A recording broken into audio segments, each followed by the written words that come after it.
I see the people have a passion and love for their countries. And then by just standing up and singing that anthem before the game started, that was my big impression. To read the different books related to North Korea, it's kind of like finding the puzzles of North Korea, maybe based on human story, not based on the political side. As I mentioned, you've read a lot of books related to North Korean topic. So what differences did you find in the Courage to Die, my memoir, compared to other defector memoirs? I think you were a lot more detailed in your growing up years, what actually transpired to make you decide that I want to get out of here, I want to leave. Hi, I am Eun-hee Park, a North Korean defector and the author of The Courage to Die. In this series, I invite readers of my book and supporters of North Korean human rights into conversations that go deeper than politics or headlines about North Korea. We talk about freedom not as an abstract idea, but as something lived, lost, and protected. As an author, I want to know, I want to understand what readers truly take away from my story. Through honest reflection, I hope to raise awareness about North Korean human rights. And most importantly, I want to encourage each of us to value and protect the freedom we often take for granted. Today's guest is someone very, very special to me. He has been part of my journey for nearly 5 years. He supported me when my English was broken, when my dreams felt bigger than my reality, and when I needed courage the most. When I had the opportunity to go to the United States, John didn't just cheer for me. He donated to support my trip. He even helped cover the cost for me to practice driving in California. Back then, I didn't have a driver license in California. I didn't know how to drive a car, so I needed someone to teach me to drive. So that's how he supported me. He has been a consistent supporter of my work, including my Patreon, believing in my mission to share authentic North Korean stories with the world. More than a supporter, he is a witness to my growth from a struggling speaker to a global author of The Courage to Die. John, welcome to my show. Well, thank you for having me. How do you feel? I feel honored to be here today. We've known each other for almost 5 years now.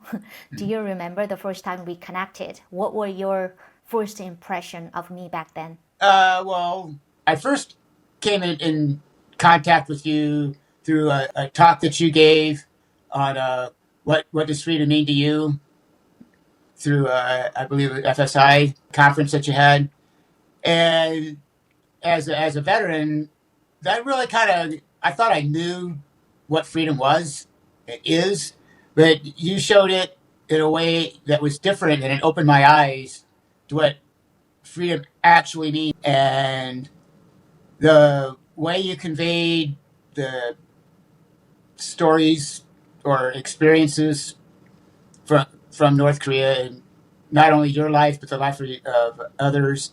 And I just followed you, and then you posted a video about how you wanted to come to the United States, and I was glad I could help you to do that. And our first meeting, I was nervous. I don't know about you, but I was nervous. Really? I didn't know that. Yeah, we had talked a lot on the phone and on video calls, but I was really nervous. I didn't know what to say. I didn't know what you think. And you treated me to a great meal. That was awesome. With the sundubu, right? The tofu rice, tofu Yes, soup. I tell you. That, what was that, sundubuchi cake? The tofu? Sundubu. Well, the whole meal was good. Then we went to the football game. And Yeah. How can you describe that situation about me in the football game? it was fun. I had more fun watching you, just being amazed at how many people were there, and the sights and sounds of the game, and all the different food that you could get. And I remember your reaction to the one of the first plays, and there was a loud pop when the two players collided, and you wanted to know what that was, and that was the noise of two guys with shoulder pads that are huge hitting each other head on, and that crack was them getting tackled. Didn't bother to think that that most people in North Korea would never have this opportunity. And that was one of the reasons why I wanted you to go to the game. I asked you if you wanted to go. People in South Korea say if you go to United States, you must go to see the football game or maybe baseball game. But I didn't, I didn't have much experience. Like I never had that kind of experience in North Korea. I'm so glad that you brought me there. And my first impression by watching that football game was I got shocked because how massive it is. In North Korea, it's unimaginable that ordinary people go to see the game, like just to enjoy themselves. For us, we go to stadium to cheer up our leader and maybe to do performance, the national performance, to praise our leaders. And then also the first impression for me, people stand up and then sing the national anthem. They do that at almost every sporting event. Oh yeah, that one is very impressive scene for me because we learned Americans are bastards. So it means that we never thought about Americans are like acting like human beings. But I see the people have passion and love for their country. Just standing up and singing that anthem before the game started, that was my big impression. You saw me when my English was, let's say, very creative, very broken. I'm still learning English, and sometimes I do know that I make lots of mistakes when I say something because I'm still learning. I'm a stage of learning in English because it's not my mother tongue. I know it will take forever to master this language. So what changes have you noticed in me over the years? I think you've just gotten more confident in your speaking. And a good example of that is I don't think 5 years ago, if your book was out 5 years ago, I don't think you would have had the courage to sit in front of the camera and read from your book. I think you would have been too afraid. But I think now you're even though you make mistakes, you have the confidence to continue and to do it. I think you're doing a wonderful job. You brought up very important the point of my growth because I have been studying English for a while. That's why I have a confidence to speak in English publicly. But the other the element of my growth to speak English confidently was the fact that I met people like you who believe in me, who are always be there for me. I was so ashamed to be a North Korean defector. I was ashamed with the fact that I was born in North Korea because I didn't get a job due to my background properly, and people asked me all the time like where I'm from because of my different accent. I thought my identity from North Korea, like it's not a thing that I can proud of. But when I met people like you who are supporting North Korean issues, who are supporting North Korean defectors, I realized that this is not a thing I had to be ashamed of, but it's the thing that I have to proud of myself, and it's the thing that I can use as my tool to be a better version of myself. You you said it correctly. Your confidence as a woman, as a person, has definitely grown. And it's been a pleasure to watch you grow over these last almost 5 years. It's been great. And then also, like, I'm sure when you see my growth, you smile like my uncle or my father because you believed in me. And then when you invest in my life, you see the result based on what you invested in. So I can understand what you mean completely. And without that growth, I wouldn't make that the result of a publication of my book independently. Even it's not easy to publish the book with your language. It's a new process for everyone. But especially to publish book in English was harder than maybe to publish my book in Korean. And also when I worked with the native speakers, they also made a lot of mistakes, even if I paid for them. So I had to use all the AI tools to check it out, what mistakes there. But without growth, I wouldn't make this progress. So thanks for being there, and thanks for supporting, and thanks for being an unwavering supporter. Oh, you're welcome. It's been a pleasure. You read a lot of stories of North Korean defectors, and then you read the articles related to North Korean issues. My next question is, how many North Korean related books have you read so far? I think I didn't count, and I should have. But that means it's you read a lot. I'm gonna say 10 to 12, give or take. There might be a few more. and there are a variety of book. It really opened my eyes to the culture of North Korea and what Mm-hmm. life is like. And in the case of Passcode to the Third Floor, it was what his life was like and what he did as a diplomat. Not, it didn't get into his escape or anything like that. Uh, but all those other books, they've helped me form an opinion, or not an opinion, but help form the type of support that I give and help with North Korean defectors. Mm-hmm. It's like I can explain the situation is like this. To read the different books related to North Korea, it's kind of like a finding the puzzles of North Korea, as maybe based on human story, not based on the political side. On the internet, we can see missiles and Kim Jong Un photos. It's mainly related to that kind of stuff. But when you actually read the stories of North Korean defectors, it will give you the different aspects of North Korean people, and then it will make you think that North Korea isn't that the country that what we will see on the internet. There are a lot of different dimensional the aspects that you can figure it out. So like finding all the puzzles to get to know about North Korea as a whole. You said it. You said it. You hit the nail right on the head there. It's a puzzle, and each, whether it's a book from a North Korean defector or it's from a diplomat, and all these other books, it's especially with the defectors that you're painting. It's a picture is being painted of what life is actually like, Mm, and not everybody. All the North Korean defector stories or books are from poor North Koreans. There's some that are from the elite, but all the stories are different, and all their reasons are for defecting are valid, and I mean mm-hmm. they have their own reasons for it, and they're Mm-hmm. all So, true.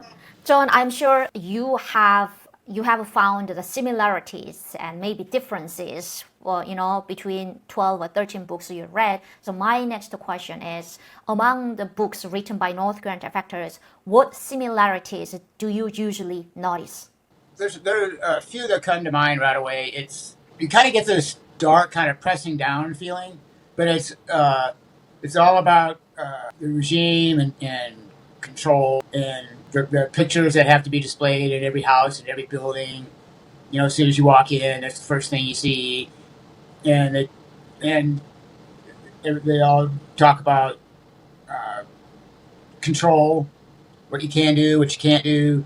Some talk about, most talk about what it takes to survive, not having any electricity. Some have absolutely none. Some are fortunate, like you, that had it for 3 or 4 hours a day, and travel. You don't hear or you don't read about people just getting in their car and going to their friend's house or going to their aunt and uncle's house or their grandparents, like we do here in a free society. And bicycles, you hear about getting on your bikes and putting all your belongings with you and going off to see your family member in another part of town. So those are a lot of the main similarities. I mean, there's a few Mm-hmm. that aren't quite so, but So those are the mainly big ones. about how the North Korean government control North Korean people, Yep, and also the other things. and food, the different types of food that they eat. Each it seems, as I put things together, it seems that each different class eats a little bit different. And then also that even though they may eat the same type of foods, geographically it's different too.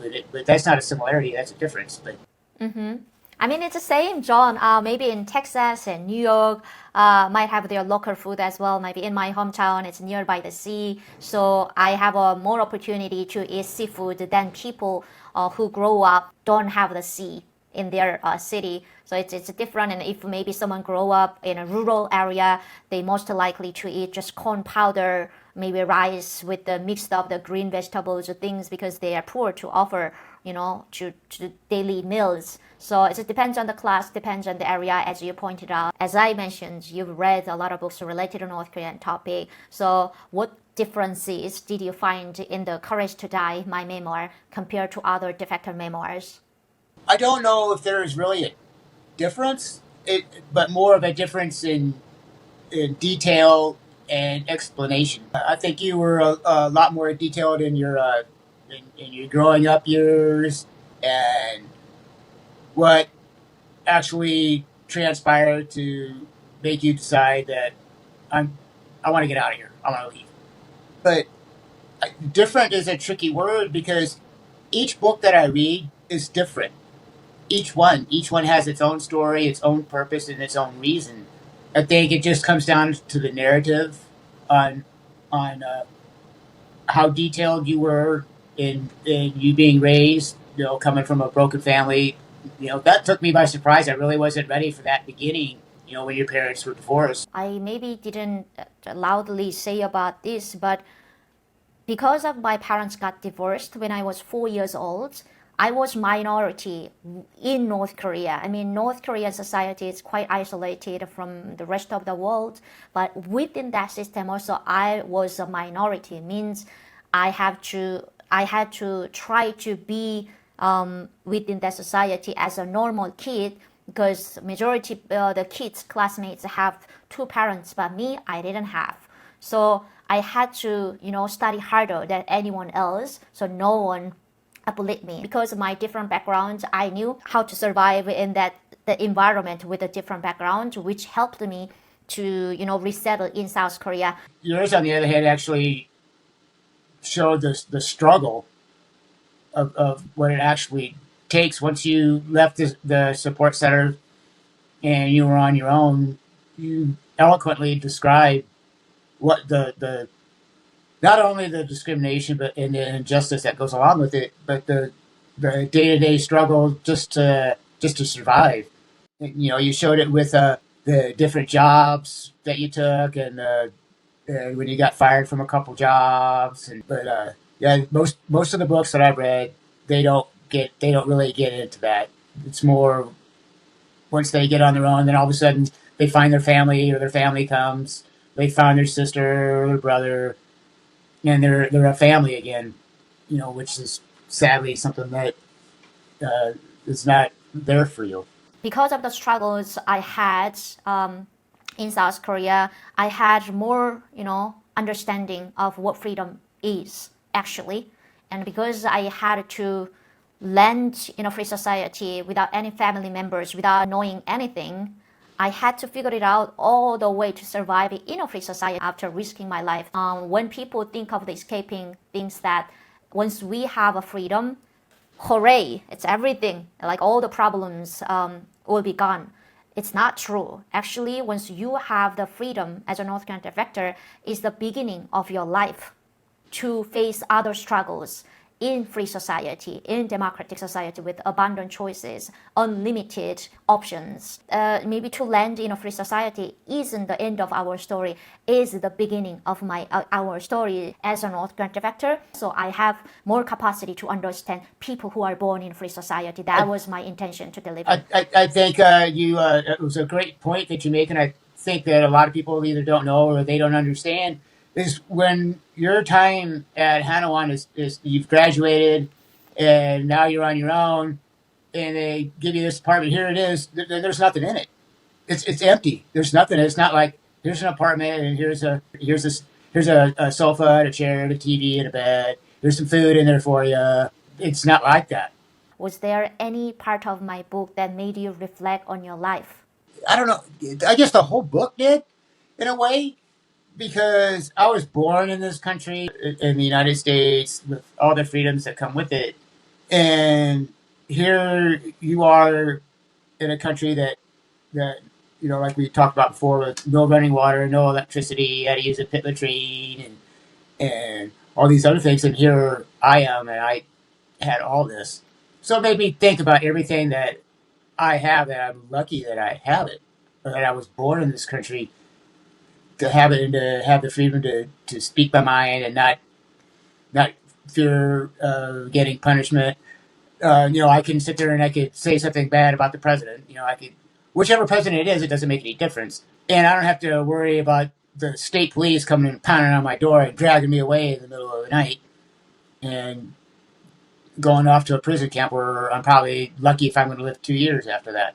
So, but your whole book just made me think about what I have and what it takes to keep it. So next question is a little bit serious. What emotional journey did you experience while reading my book, The Courage to Die? I felt sadness, that at first with your parents' divorce, and a little bit of anger on how you were treated in the orphanage. And with that whole part of your story, the orphanage, and we've talked about this, but it gave me confusion about your grandma and why she did that.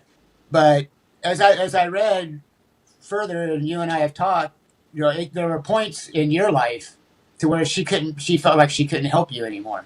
And sadly, this guy fooled your grandmother into thinking that all this stuff was going to help you out. It did in the long run. It laid the foundation for your survival, not only in your escape, but in your rebirth into South Korean society. I felt sad when she was standing outside of your apartment with your father and your stepfather hollering your name, and you didn't answer. And then there was anger for what happened to you during your escape, and I still can't figure out how any man has any moral compass, and I felt all those. I felt every emotional feeling that you could think of. I felt while reading your book. You don't just support me, you support the freedom of North Korean people. When did North Korean human rights become personal to you? It's probably shortly after I saw your video on what does freedom mean to you, and I watched your I think it was your first TED Talk, or I think that was like your first public speaking. Mm-hmm. I memorized moment. the script, even though I didn't know the meaning of the script. It was just a series of watching other defector videos on YouTube, and at the end of some of those videos, the defectors would give an article from a publication that they read, or they would give a link in the description box below, and that's how I found a bunch of the NGOs and other organizations that try and bring forth the human rights violations in daily life and daily struggles inside North Korea. I mean, you've been supporting me for 5 years without non-stopping, and also not only me, but also you support other North Korean defectors, which is an incredible story that I want to share to my audiences. Just emotional support. I know that the life and the struggle of in South Korea facing all the discriminations, but just to give them support, that knowing that there's somebody out there that cares, that's willing to fight with you, and just talk about their life and maybe talk about things that they haven't wanted to talk about for a long time, and they have somebody that listens and understands and knows. It's just to give and then not get anything in return, and just to watch them grow and accomplish all these different things, and just to try to be the best person that they can. I believe you because I have been witnessing you support North Korean community, including my work, without any what is the word, asking? I don't expect anything in return. These are things, I guess maybe that is my purpose. These are things that I know from my experience to give to you freely. I don't expect anything in return. You started learning Korean. I think that goes back to what we were talking about before with purpose. Talk to, whether it's on social media, whatever, and some of them will come to a point where they don't know the right word, and they'll give me a description, and I'll give them the word, But sometimes I wanted to be able to relay that, yeah, to be able to help them when they don't know the whole new alphabet and a whole new way of saying things, just like I had to learn a whole new alphabet and a new way to say things. John, it's almost we're done. So 2 questions left. First, why do people have to read The Courage to Die? Why do they have to read the Courage to Die? To learn about life, to learn about survival, to learn what it takes to live in a society or in a country like North Korea, to where everything is controlled. To learn what it takes. There's just so much. Is there any last message you would like to share? Yeah, the North Korean defectors are a very special community and a very tight one, and they ask for is a chance. That's it. They don't want. They're not asking for anything. No special treatment. Just a chance to show that they can do the job. They can grow. They can assimilate. They can be just like you. To be a free person and be the best they can be. There's much more to North Korea than Kim Jong-un and the regime and the missiles. How can people, support North Korean people or North Korean defectors like what you do? Follow them on their social media. If they post videos on various social media, YouTube, Instagram, Facebook, whatever else. Give them a like, subscribe, follow them, leave a comment, and show your support. Some North Koreans you can support directly through various platforms, whether it's Patreon or Buy Me a Coffee or whatever. If you can help them, if you're lucky enough where you can help them individually, financially, go that route. NGOs, and sit and listen to what they have to say. What they have to say is extremely important. And just be there and tell them, that you're there.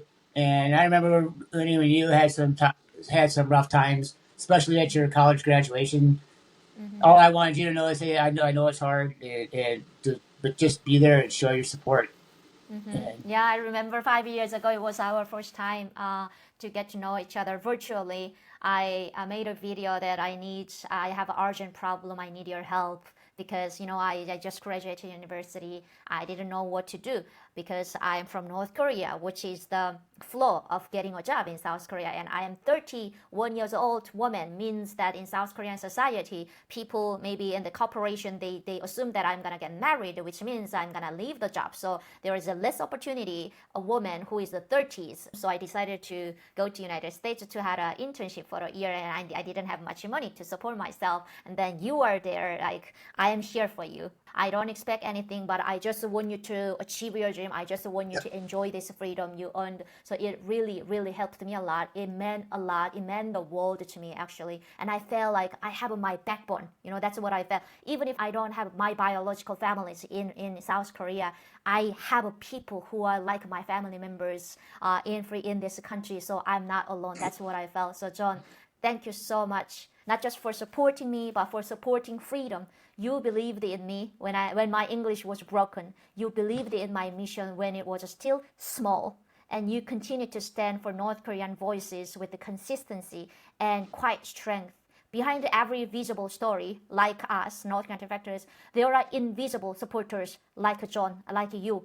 So you are the most amazing, human being, deserve the best. That's what I think. So thank you for choosing not to look away. Thank you for choosing courage to, speak out, to support North Korea community, including me. So thank you so much. You're welcome.